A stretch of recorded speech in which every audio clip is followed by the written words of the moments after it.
Hi friends, ఎలా ఉన్నారు అందరూ? ఈరోజు అయితే ఒక కొత్త హర్రర్ స్టోరీతో మీ ముందుకు వచ్చాను. ఇక స్టోరీలోకి వెళ్దాం. గుజరాత్లోని దట్టమైన అడవుల మధ్య తండేల్ అనే ఒక గ్రామం ఉంది. సుమారు 22 సంవత్సరాల క్రితం ఆ గ్రామంలో జరిగిన ఘటన గురించి మనం తెలుసుకోబోతున్నాం. ఆ గ్రామంలో 400 నుండి 500 మంది ప్రజలు నివసిస్తున్నారు.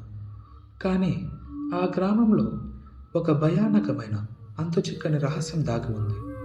కొద్ది రోజులుగా సాయంత్రం 4 గంటలు దాటిన తరువాత అక్కడి ప్రదేశం మొత్తం చీకటి పడేది. రాత్రి సమయంలో గ్రామ ప్రజలు ఎవరు బయటికి వచ్చేవారు కాదు. ఎందుకంటే చీకటి పడిన తర్వాత ఆ గ్రామంలో రోడ్డు మీద గజ్జల శబ్దం చేసుకుంటూ గ్రామం మొత్తం పరిగెడుతూ హాయేగా హాయేగా అని గట్టిగా ఎవరో ఏడ్చిన శబ్దాలు వినపడేవి. ఆ సమయంలో ఎవరైనా బయట తిరిగితే వాళ్ళు మరుసటి రోజు కనిపించేవారు కాదు. మళ్ళీ కొద్ది రోజుల తరువాత వారి శవాలు అన్నీ గ్రామ పొలిమేరలో ఉన్న చెరువులో కనిపించేవి.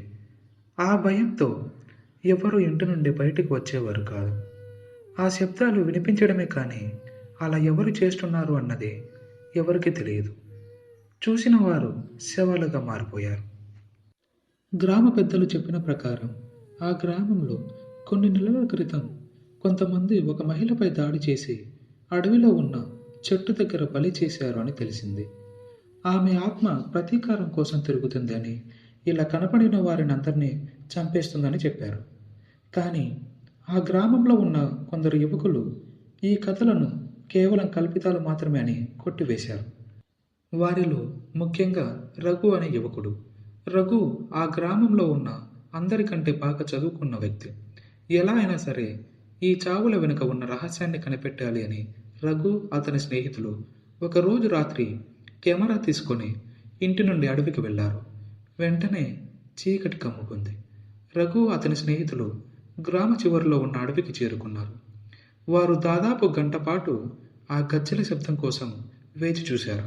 సరిగ్గా అదే సమయంలో వారికి హాయేగా హాయేగా అనే శబ్దం వినిపించింది. వారి అందరిలో ఒక్కసారిగా భయం మొదలైంది. వాళ్లకు ముందు కొంచెం దూరంలో తెల్లని పొగ మధ్య నుండి ఒక మహిళ ఆకారం బయటికి వచ్చింది.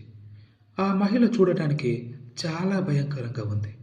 ఆమె నడిచిన ప్రతిసారి గజ్జల శబ్దం వినిపిస్తుంది.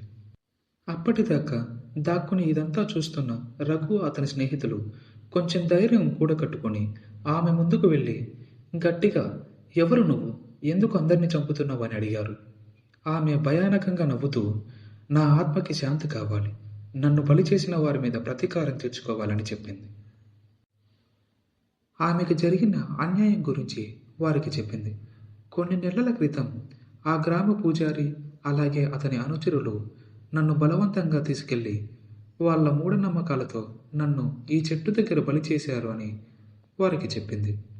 వారిని చంపితే నా ఆత్మకి శాంతి కలుగుతుంది, తరువాత నేను ఎవరిని ఇబ్బంది పెట్టనని చెప్పింది. రఘు తన దగ్గర ఉన్న కెమెరాతో ఆ చెట్టు వద్ద ఉన్న అన్నిటిని రికార్డ్ చేశాడు. ప్రతి సంవత్సరం ఆ చెట్టు వద్ద జరిగిన బలి పూజలకి కారణం పూజారి అని తెలుసుకున్న రఘు పూజారి కోసం వెతకసాగారు. చివరికి వారిని పట్టుకొని ఆ ఆత్మకి వారిని అప్పగించారు. ఆ ఆత్మ వారిని చంపేసి భయానకంగా నవ్వుతూ అక్కడి నుండి వెళ్ళిపోయింది. రఘు ఆ చెట్టుని తగలపెట్టేశాడు.